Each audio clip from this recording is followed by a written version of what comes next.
Yoga is such a vast subject.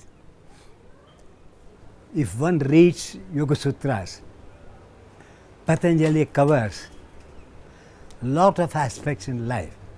When Mahatma Gandhi decided to get independence by following the first two principles of yoga known as non-violence and truth.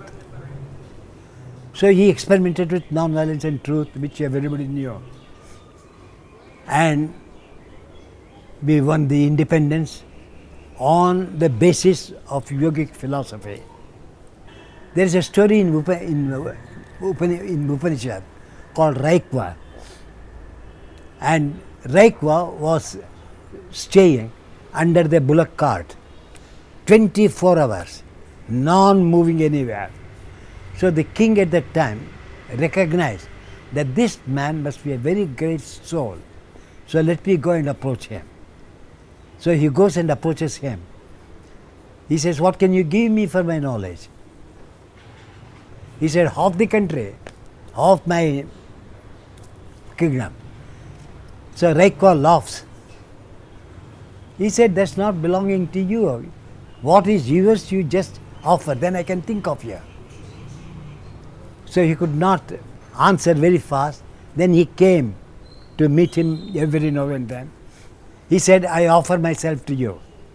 Then Raikwa said, "You are the fit person to learn the spiritual life." So that it depends upon steya.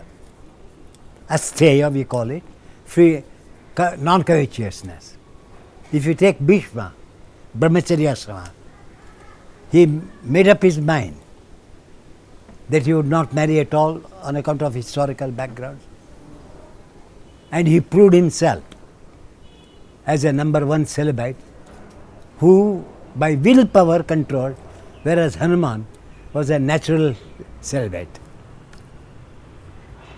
So if we go through like that, each individual taking one aspect of yoga conquered the world, conquered their minds, conquered their bodies, conquered their self. Then I thought, if when we have got examples of these people, why not asanas? At that time I was 16, 17 years old. But that was the example, because living example at that time was Mahatma Gandhi. Only 3 people in India were the living examples at that time: Aurobindo, Ramana Maharshi, Mahatma Gandhi. So all these 3 living legends of that time showed me a way. That means whatever aspect I take of yoga, I have to be totally in action, totally in love, totally to interpenetrate, reflect of what I am doing. So jnana, bhakti and karma. I brought all the 3 aspects of the ancient philosophy while practicing asanas. Many people say yoga asana is not yoga at all. It's all neo philosophers who talk on easy chair sitting and giving talks. In olden days, it was not so. Everybody were made to do asanas, which all the historical background will give you that it was compulsory for everyone.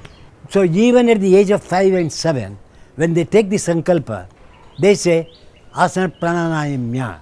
That means take a correct position and do pranayama in order to do the japa of the Gayatri. That means asana and pranayama were there from time immemorial without any deviation or division, whether they follow a karmic path or a jnanic path or a yogic path or a bhakti path. So asana and pranayama was compulsory. Asana, pranayama, mean everything is there. Even today when they do the puja, the priest says asana pranayama. So it has become now a literary word, but not actual. But in those days, they were actual. They had to do it. And afterwards only they were made to do the japa and prayer and yajna. So if you consider that historically, it shows definitely that asana and pranayama were a major part in those days. So now today, close your eyes, sit for meditation, nobody knows. So whether they are doing meditation or they are going to sleep or in a somatic state, somatic state. So whereas the asanas, you have to bring your attention totally with awareness to each and every cell of your part, so which needs a tremendous discipline. So I thought, in order to make their mind to get involved, I have to make the Gyanendriyas, the five senses of perception, to act so clearly, so that the mind is automatically like a magnet drawn towards the senses of perception. So I started working on the senses of perception using the organs of action as a prop for the evolution in the subject. So that evolution came from alignment. If my right toe is active, why left toe is not active? If my second toe is straight, if the second toe of the other leg is crooked, why this crooked, why this is straight? So I learnt alignment by looking at my own body, that this toe takes a load here, this toe takes a load here, it is wrong. But Lord Krishna is the only person who has given the perceptual aspect of yoga. Samatvam yoga uchyate. Karmasu kaushalam. Yoga karmasu kaushalam. These two sentences, samatvam yoga uchyate. Samankaya shirogrivan dharayan achalam sthira. So the body, the plumb line is the center. The extremities, the right and the left, should be of equal stretch, equal feeling to the plumb line. So that is Sthirasukhamasana. Not today saying people sit comfortably. That means you have to need so much of attention that whether the right, extreme part of the right, extreme part of the left, are they in plumb line to the center. So how to bring the extremities of the body in plumb line? Through Lord Krishna's message, I started learning, and that's how I attended to alignment. Narasimha, how is he sitting? Yoga Narasimha. He is tied with a cloth, is it not? Now even you have seen there are a lot of yogis who use danda for their arm. So it's a prop. That means it was existing in the early times. But somehow or other it was lost. Then they say the yogis were doing shishas on the tree. But where do you get the explanation? So somebody have to try. So I saw in the banyan tree one, the roof was like that. It was hanging. So I just clapped on it and I did shishasana. I said, this is very good. How to tie a rope?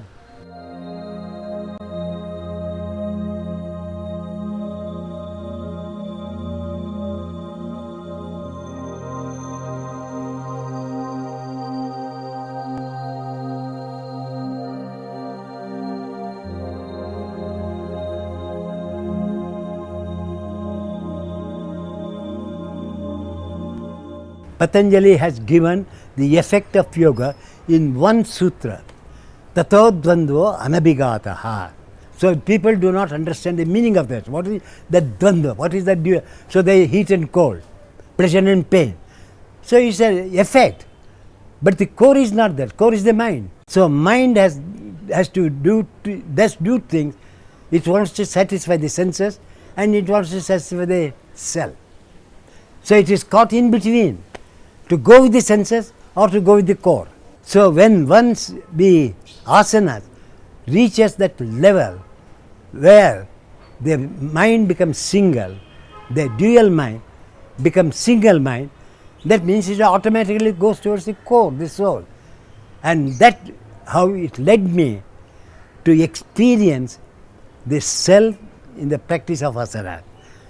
It's not, today they call all for health sake. Health is a byproduct. Now, no Patanjali has said nowhere that this yoga is for health. Yoga is only meant to bring the dual mind to a single mind. And that is in the third chapter, he elaborates still very well. Tato manojivitvam vikarana bhava pradhana jayascha. So by practicing the asanas regularly, the mind reaches a state where it goes towards the basic mind. basic mind is a single mind. So third chapter he answers all the problems of the asana. Rupa, Lavanya, Balavacha, Samanatvan, Kaya Sampate. What is Samapati? When today people speak of meditation, sit quiet. So they induce medically for them to go towards meditation. But I am making biologically, by practicing the asana, to bring the self from its prison house to travel in the body. So that's the difference between my way of teaching.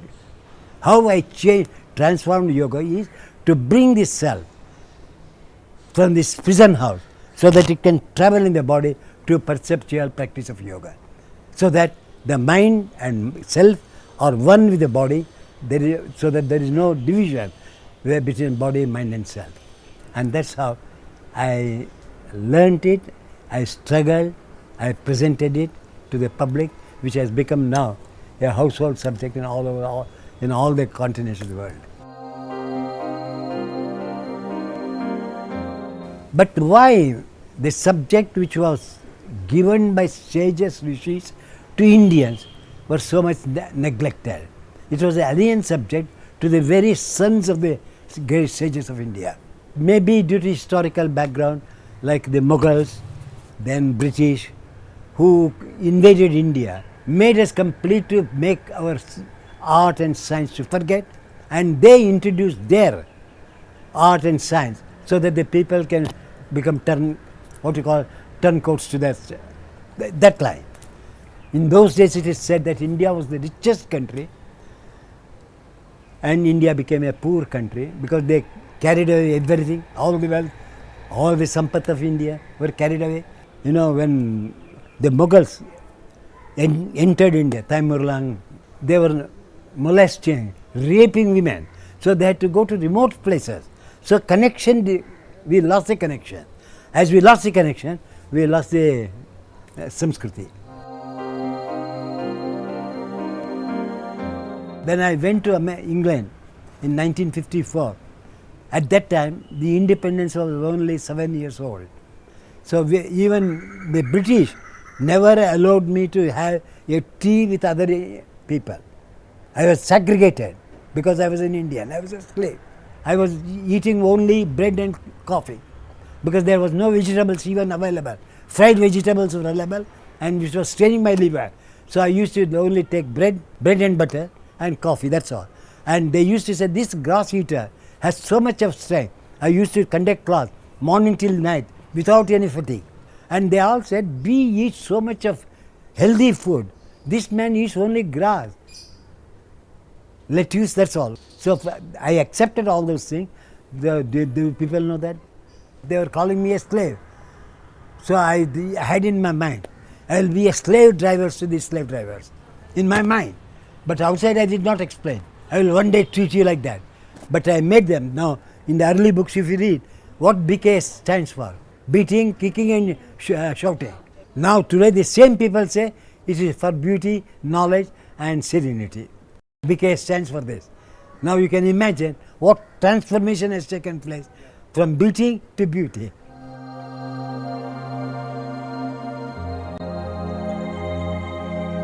God bless you.